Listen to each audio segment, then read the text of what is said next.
Потому что истинная задача души, человека, психики и всего живого, что существует в этом мире, это развитие. А давайте вспомним, по-честному, когда человек развивается по-настоящему. Но явно не тогда, как сыто, комфортно. Как правило, тогда нет стимула реагировать на что-либо. Нет стимула поднимать попу. Зачем? И так же все прекрасно. Поэтому развитие идет тогда, когда у человека происходит кризис, проблемы. И он как будто буквально вынужден. Там нет понятия «хочу» и «не хочу», там есть понятие нужды. Либо я делаю, развиваюсь, решаю, либо я стагнирую, проваливаюсь, жертвлю, терплю, страдаю. И все. На этом можно заканчивать, на самом деле, мою мысль и суть этого видео, но мы с вами попробуем распаковать. Да? Кризисы. Вот человек, который действительно задается вопросом поиска истинного предназначения, понимания того, кто я, что я, когда я, куда я. Дорогие, вся наша с вами жизнь построена на базе. Труд, трудолюбие, регулярность, ответственность, системность и твое желание, и даже какая-то порой сумасшедшая внутренняя вот эта вот мотивация, и не только мотивация, а понимание, зачем ты это делаешь. Чаще всего у людей, которые действительно их называют фанатиками, ну и ради бога, зато они хоть что-то, чего-то добиваются, чаще это даже не про желание, а про понимание того, что «а это моя природа, а я не могу по-другому». А я не могу не рыть информацию, а я не могу не копать, а я не могу не познавать себя, а я не могу перестать разбираться со своими историями из прошлого и текущего. А я не могу просто пустить все на самотек. И вот если внутри вас есть вот это неуемное зерно, которое постоянно вас куда-то, да, так сказать, приводит, то я хочу сказать, что увидьте в этом, пожалуйста, силу. Какое-то время, пару лет, когда я поступала в первый институт, на первое высшее образование, меня не покидала одна мысль, которую я тоже тогда стеснялась озвучить психологу, точнее преподавателю по психологии, где психолог, а где я только студентка. Но меня не покидала мысль, что травма, вот то, что понимается в психологии, травма, то, что понимается как черты характера минус, плохие, да, то, что мы оцениваем, очень плоско все это, конечно, звучит, но давайте договоримся так. То, что вы воспринимаете в себе, то, что вы не любите в себе, то, что вам кажется это как-то стыдно проявлять, вот эти черты характера, да, они какие-то вычурные, противные, мерзкие. Вот это вот все как раз-таки про вас. Вот это все как раз-таки про вас настоящих, про вашу природу. Про то, кем вы должны быть, про то, какой вы, какая вы. А все то, что вы сейчас из себя представляете, и если у вас очень много стыда, очень много страха, очень много уязвимости, которой вы боитесь, и боитесь показать ее другим людям, потому что как будто бы упадет ваше лицо, это как раз-таки все про то, что вы себя обрубаете и делаете, как все, одинаково, копией. Индивидуальность – это не обязательно вычурность, это не обязательно что-то громкое, что-то то, что режет слух или раздражает глаз. Да, часто это действительно так, потому что если учесть во внимание, что большинство людей нашего поколения, предыдущего поколения друг друга воспитывали, передают себе то, что знают, а это часто быть удобным, не вылазить, не мешать, не обременять, не говорить то, что думаешь, потому что это может ранить, потому что это может тебе помешать, тебя могут уволить, там очень много страха, очень много напряжения, поэтому ты каждый раз себя как будто бы ужимаешь, пытаешься втиснуть в какие-то определенные условия и размеры. Но ты по своей природе, например, сильно больше, намного шире, намного масштабнее. Ты мыслишь совсем другими категориями, да? И как будто бы тебя научили, что твои категории, вот эти вот, твоя нестандартная логика, твое мышление, оно как бы особо здесь не нужно. Опять же, не нужно большинству, потому что большинство это всегда масса. Потому что в массе стабильнее, в массе спокойнее, потому что, опять же, стабильность, да? Безопаснее, есть иллюзия опоры на других людей, есть иллюзия контроля, опять же иллюзия.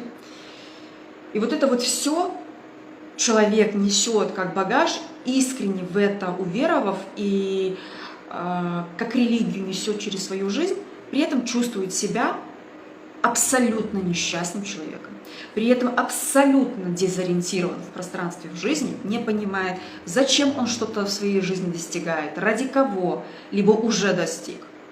Потому что достиг, вроде все имеет, то, что социум, общество и мир диктует нам как правильно, хорошо и круто, а внутри вот эти личности не чувствуют никакого удовольствия, никакого удовлетворения. И более того, чувствуют только себя обесточенным. То есть им хуже еще становится. Потому что это их сам факт того, что они видят, что они этого достигли и положили, потратили на это очень много жизни, в какой-то момент вот это осознание, что ты вложил тот ресурс, который давался тебе на твою неординарность, на проявление твоей индивидуальности, но ты себя этой же энергией потратил ее не на развитие себя, а на то, чтобы себя обрубить, на то, чтобы сделать себя плоским. Как все. Средним по больнице, приемлемым, удобным, адаптивным. Да? Вот примерно вот так, в полутонах. И когда ты это осознаешь, тебе, конечно же, становится паршивенько. И даже в этот момент ты не можешь знать, не понимаешь, что сделать с этим состоянием паршивенько.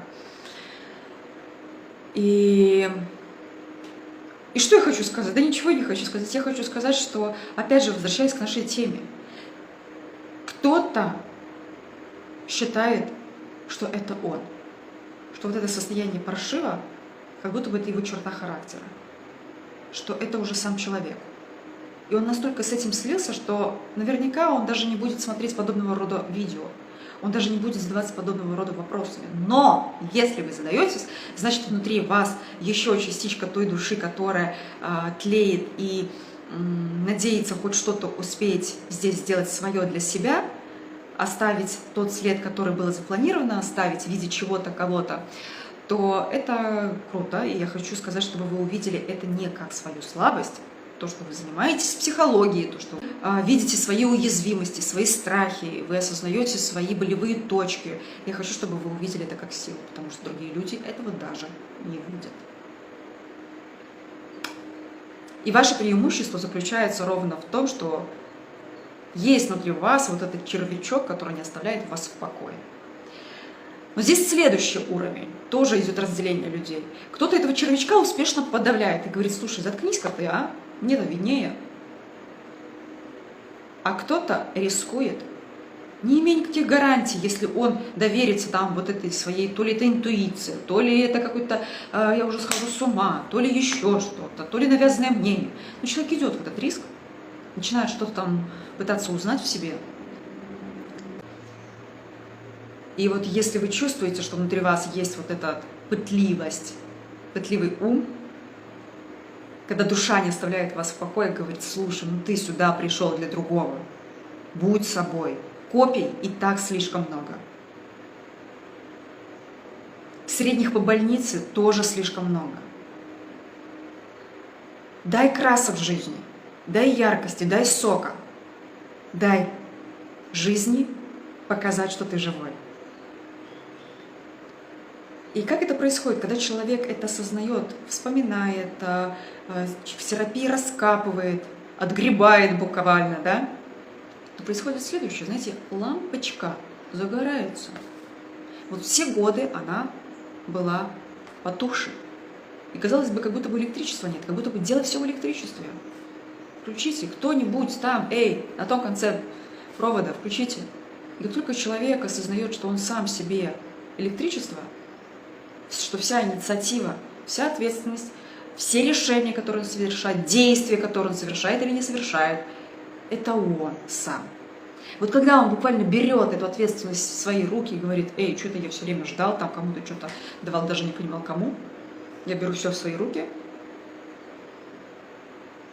делаю то, что считаю на данный момент мне нужно, то, что мне сейчас поможет, получаю результат, и не какой-то внешний кризис, не какие-то проблемы у всех. Это сейчас так все живут. Все исчезает в один момент, ты понимаешь, что ты не все, что ты сам можешь корректировать. Окей, не влиять глобально, мы не про эти вещи говорим, но ты можешь корректировать свою жизнь, свое пространство, свое отношение, свое восприятие. По крайней мере, можешь познакомиться о том, как ты устроен, как ты работаешь, как со своим состоянием вообще, как им управлять. Что это вообще такая за магия, человеческие чувства и эмоции? Зачем вообще кто-то человеку создал гормональную, иммунную, эндокринную систему? Для чего все так сложно? Если это создано, то, наверное, это создано для чего-то. Для чего?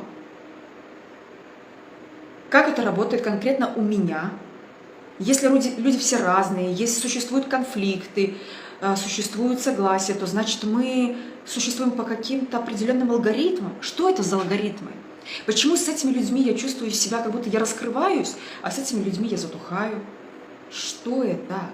Вот если вы чувствуете, что вы не можете без того, чтобы не узнать, не разобраться, не понять, не изучить. Если вы те люди, которые просто вот днем и ночью что-то рыщут, что-то где-то кого-то слушают, где-то что-то собирают по кусочкам, по пазликам, но чувствуют не то, а вот здесь то беру, вот здесь кусочек, лишь маленький кусочек, крошечка отсюда, собираю все это драгоценное, нанизываю, где-то что-то свое вспомнил, добавил, осознал или сгенерировал собственным опытом, тоже добавил себе в копилочку. Это совсем другое. Мне очень интересно, если вы слышите, если вам откликается, если вы в чем-то себя узнаете, дайте о себе знать в комментариях. Мне сейчас действительно очень важно и очень интересно, чтобы вы проявились, показались, дали о себе знать. Я буду очень рада познакомиться с вами. Обязательно пишите. Не нужно отсиживаться. Знаете, хочется сейчас такую мотивационную штуку сказать. Давайте объединяться. Но я про то, что действительно покажитесь. Включите свою лампочку, чтобы другие увидели вас. И как мотыльки прилетели к своим.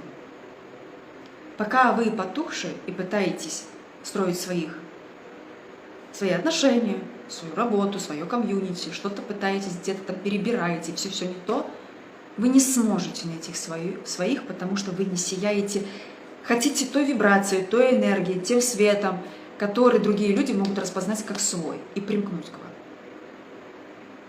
Если вы как все, то будете просто в массе забыты.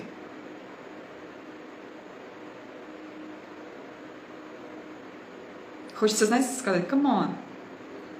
Жизнь, она действительно быстротечна. В общем, покажитесь. Ваш черед.